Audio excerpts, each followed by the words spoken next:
Enphase stock is up about 6% after they announced their recent quarter earnings. Currently, it's trading at about $70. With respect to the most recent quarter earnings, they beat the revenue target by 0.7%. The EPS beat was 28%. The analysts were expecting 73 cents, but they posted 94 cents, and this is impressive. And with respect to the quarterly performance, for Q4 of 2024, they made $382 million of revenue, and Q4 of 2023, they made $302 million. So there is a reacceleration in growth, which the Wall Street liked. Also, look at the gross margin.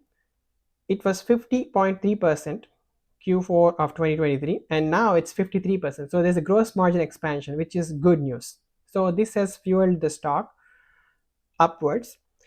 And let's look at some business highlights. As you can see on the screen, they are expanding their offerings to Vietnam and Malaysia, that's in Southeast Asia, and they're also expanding to Latin America, to countries like Colombia, Panama, and Costa Rica for both residential and commercial use.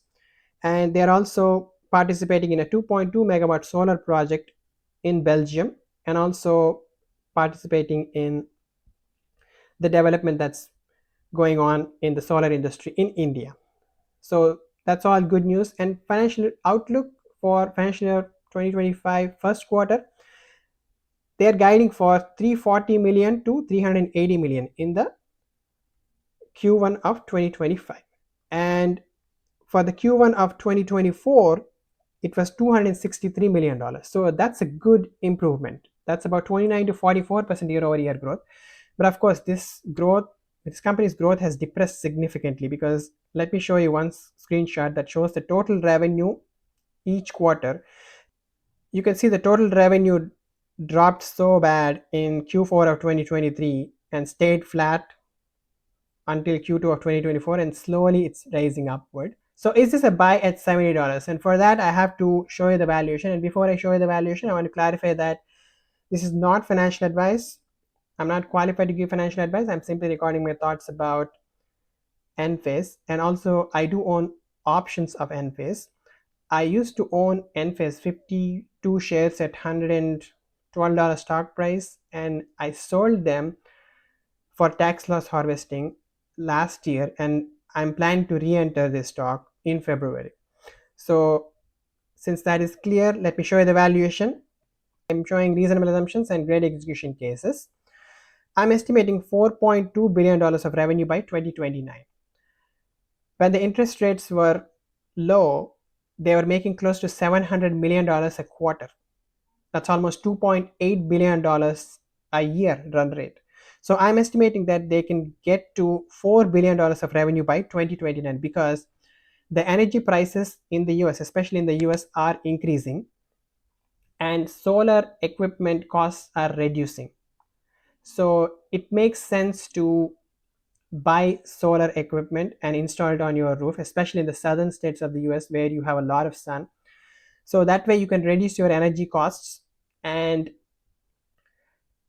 it's also very difficult to buy that solar equipment and then install it on your roof by paying like $30,000 with an interest rates of 8 to 9%, right? So nobody's going to do that. That's why the demand has fallen down significantly. But once the interest rates get to 4% or low, that's when people are going to start considering residential solar equipment. And that's why I'm estimating that the growth will reaccelerate once the interest rates come down in 2026 or even 2027. So $4.2 billion by 2029 revenue seems reasonable to me. If you think that's not reasonable, you can assume your own figure, but 4.2 billion is my number. And based on their current gross margin, I think they can get to 20% net profit margin, with which they'll make close to $840 million of net income in 2029 in the reasonable assumptions case. I'm assigning a multiple of 30. With that, the company would be worth about $25 billion in 2029. And that converts to $201 stock price in 2029. Currently, they are at $70, so that's about 186% gain in 5 years, which is very attractive to me. In the great execution case, I kept the revenue same, but I increased the net profit margin and the multiple. So with that, they will have $246 stock price in 2029. Based on current price of $70, that represents about 248% gain, which is a multi-bagger. So overall, I like Enphase stock at $70, and I continue to believe that it can be a $200 stock on or before 2029 because they have unique value proposition. Their balance sheet is great, their margins are great, they are popular. So they are well positioned to reaccelerate their growth as soon as the interest rates come down. So that's my analysis. Let me know your thoughts in the comments. Thank you so much for watching.